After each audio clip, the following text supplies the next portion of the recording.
Hey, good morning, everybody. Want to say thanks to a couple of my new subscribers.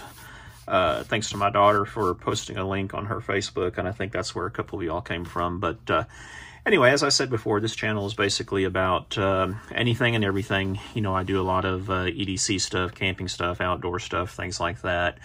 But I also do other videos, just depending on whatever topic comes to mind. I've said before that I'm not a prepper, so to speak. If anything, I'm more of an urban, half-butted prepper. But I do like a lot of prepper items, knives, you know, obviously things that go bang, outdoor stuff, outdoor gear, different things like that. I do have somewhat of a prepared mindset, always keeping supplies on hands, etc. So one of the things that I think is important for anybody, not just preppers, is to have a decent small battery operated radio around. It doesn't have to be a fancy one like this, which is what we're going to talk about. This is mainly the topic of this video.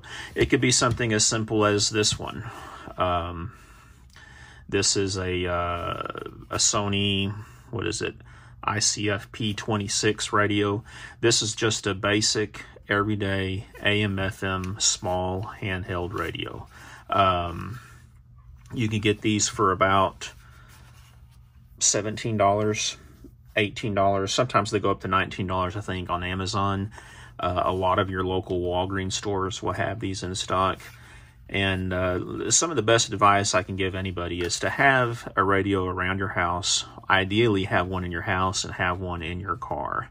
When you put batteries in it, I have rechargeables in this, but spend the extra money and get you, on this type of radio, get you some lithium AA batteries. They'll cost a little bit more than the regular alkalines, but the lithium batteries you can put in your car, you don't have to worry about those things leaking over time and corroding everything in your radio, etc. But a little radio like this is ideal to have because you never know when your power is going to go out. I mean, how many times has your power went out and you're trying to get information? What if your internet is down? Oh no, my phone is down, etc. Sometimes it's good just to have a basic little radio, because there are emergency broadcast bands that will kick into effect in the event of emergency or tornado, hurricane, natural emergency, even some type of a terrorist emergency or something like that. For $25, including the batteries, the lithium batteries, you can at least have a peace of mind that you will be able to know what's going on when something like that happens. So there's plenty of reviews on this radio out there on YouTube. And again, this is the Sony ICF P26, just a basic little AM/FM radio. And it used to be, growing up in the 70s, in the 80s, you know, I was born in 1970, these radios were real commonplace. You know, everybody had these little transistor radios, or what we called them at the time. And I remember my first one was actually just an AM radio, and then somewhere I picked up one that had an AM and FM switch, and man, I thought I was just the king schnip on that one. Yeah, they used to be real popular. Nowadays, I guess, because everybody has, you know, one of their smartphones, they've kind of lost popularity, except with geeks like me. So that's the number one advice I can give you, though, in my opinion, as far as communications go, for being prepared. Get you a little radio. Anyway, back to this one. This is the main topic of this video. This, I think, is the ideal. Anybody who's halfway serious about prepping, I think this is probably the ideal radio for them to get. What this is a CountyComm GP-5, and it has a /SSB, which means it has sideband in it. Texsun, which is TECSUN, makes the same radio under the brand, I think it's the PL365.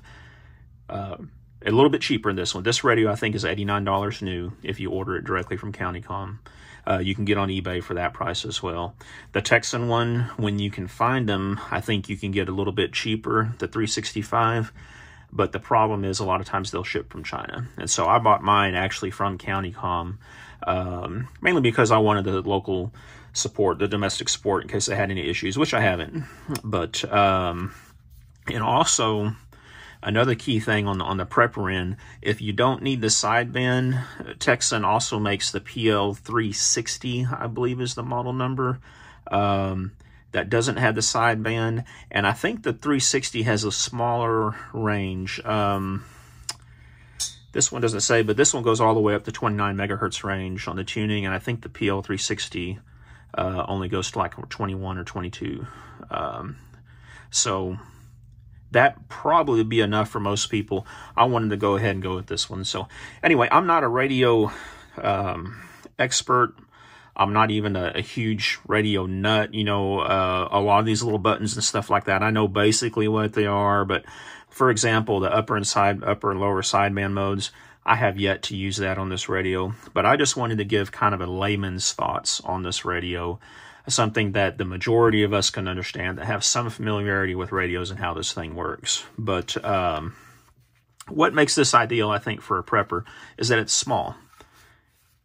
It's small, it's compact, which means it can go inside of a pack easy. That's a huge plus that I like. Another thing I like is I just activated the key lock. So it has a key lock on there where this won't accidentally come turned on inside of your pack, inside of your go bag or wherever you might have it. And actually, I don't have it with up here, but it does come from CountyComm with a nice little carrying case to go inside of it and keep everything protected on it. Another big plus is this uses just AAA batteries. Right now I have rechargeable batteries in here, but again, you can get some good alkalines. You might want to check to see if you can use lithiums in this. Sometimes some shortwave radio manufacturers don't recommend using lithium batteries in them because I think the lithium voltage might be a little bit higher than the standard alkaline or rechargeables. I don't know on that. I haven't looked at the manual on this, but again, anything that uses AA batteries is a big hit. My plus, like with a lot of preppers, we all have bunches of AA batteries around. So basically what this is not a transceiver. This is just a receiver. That means the only thing you can do is listen on this. You can't talk on this. It has AM bands, FM bands, which we're all pretty much familiar with. It also has shortwave bands. Shortwave radio is very popular around the world, not so popular here in the US anymore. Shortwave bands really open up mostly at nighttime. There are a few channels you can get in the daytime, I think, on occasion, especially if you use an exterior antenna. But shortwave bands, I have a lot of fun listening to shortwave at nighttime, you know, just picking up channels literally from around the world. Which is nice to hear information if there is some big world event. It's nice to have information sometimes, like in this latest COVID-19, I've been listening to a lot of shortwave broadcasts at nighttime, hearing what other countries are talking about with it. So, but I'm going to run through a couple of features on this and show you how this works. I do have it locked. You can see, I think, the little keypad, right, the little key right here, which means it locks. So to unlock it, you just press and hold down the lock button for a second or two. Press the power to turn it on. Now, I'd love to play some of this on you, but with YouTube, if there's any music playing, of course, they'll shut my video down for copyright infringement and everything like that. But let me just show you basically how this works. FM is what most people are familiar with.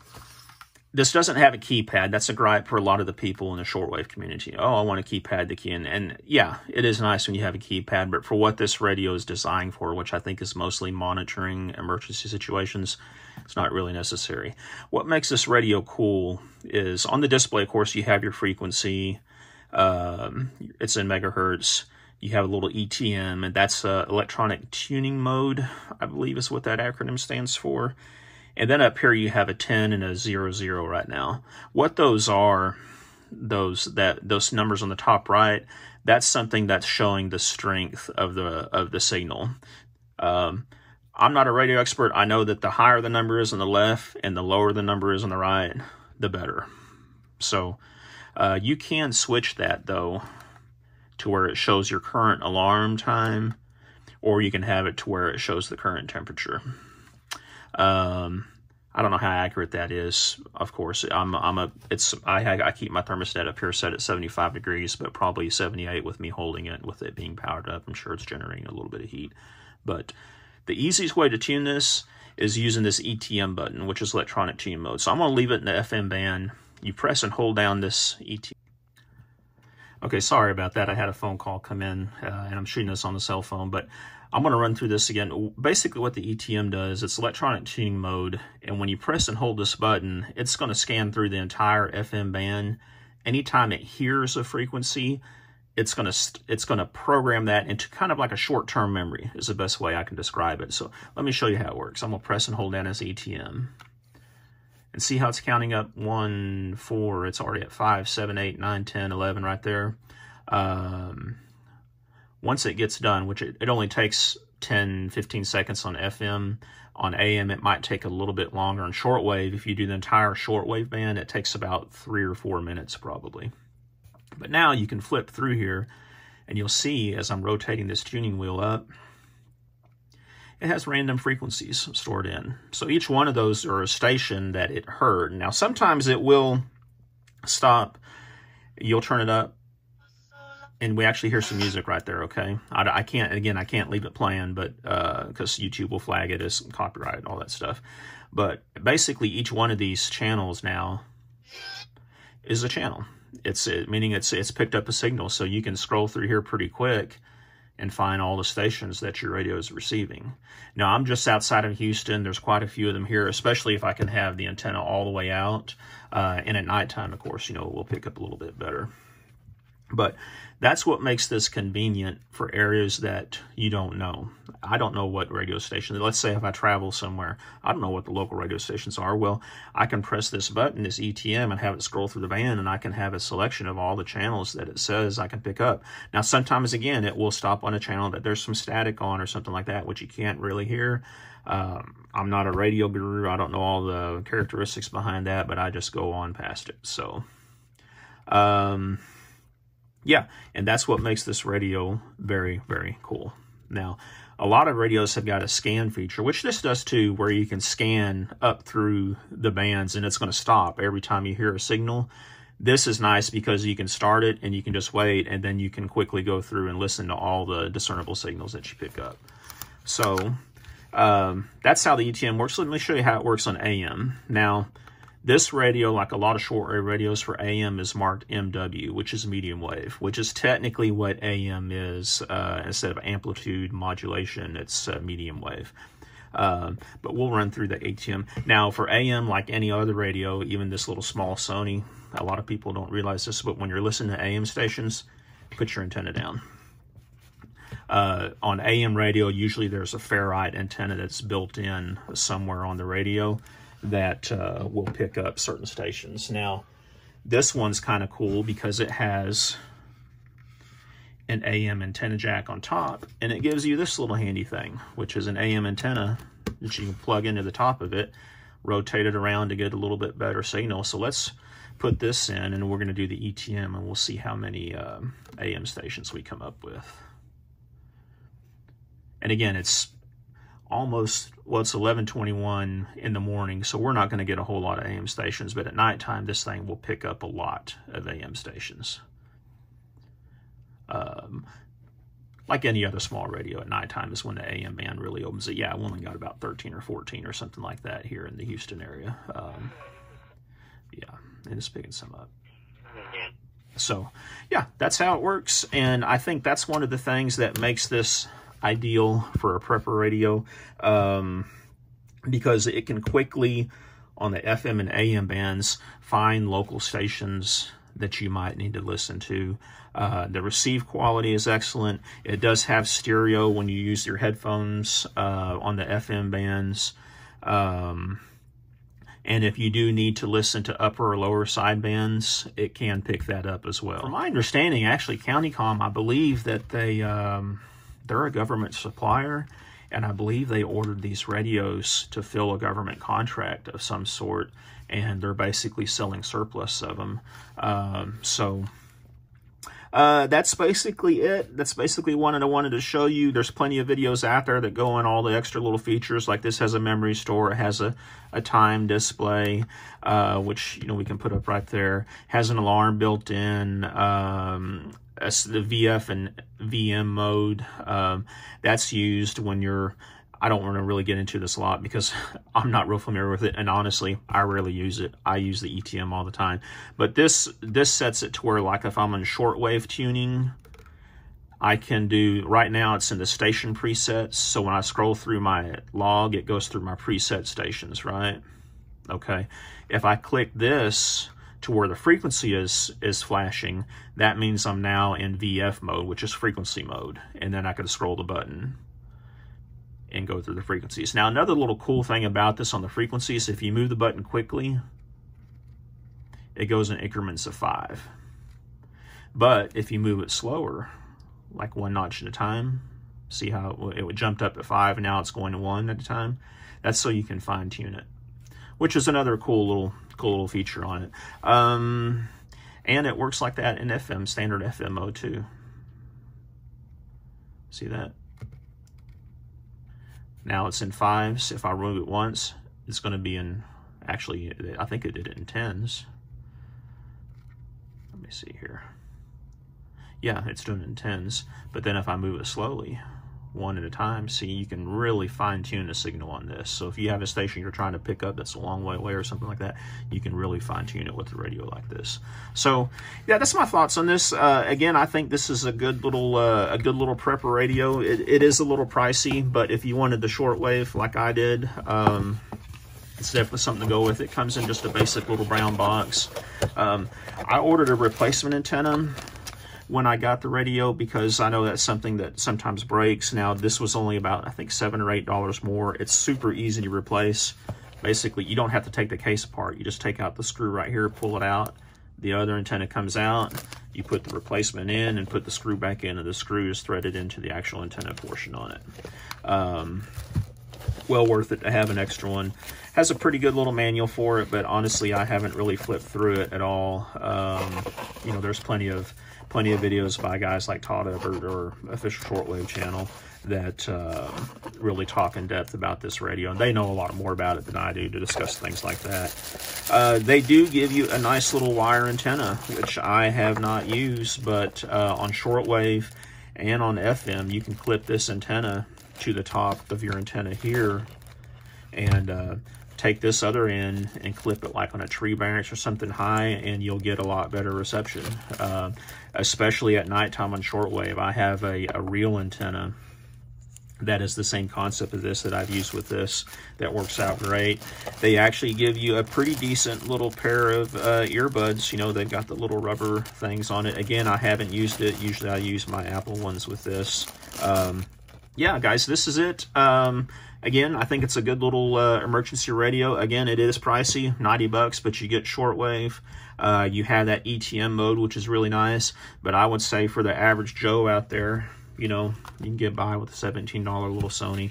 It's a little bit chunkier. Let me show you a couple of, real quick before I wrap this up, let me show you a couple of size comparisons. What does my wife have handy up here? Here's a good comparison. Everybody knows what this is. A bottle of super glue. See that? This is a small radio. And let's look at this one by comparison. Yeah, this is a small radio. Here's another frequently used item everybody knows. A bit lighter. See that? I mean, again, this is a small portable radio, and it works great. You know, it's a high-end piece of equipment. I mean, I've really enjoyed owning it the few days that I've owned it. So that's what I have to say about it. Feel free to like, comment, subscribe. Those all make a difference. I'm trying to grow this channel. Thanks again to my new subscribers. If you have any questions on it, you know, drop me a comment. I try to reply to all the comments when someone asks a question. I'm sure you can hear my dog carrying on downstairs. He probably sees someone walking by on the front sidewalk or something like that, but he's just doing his job of guarding the house. So let me know. Thanks again for watching, and I hope you guys stay safe.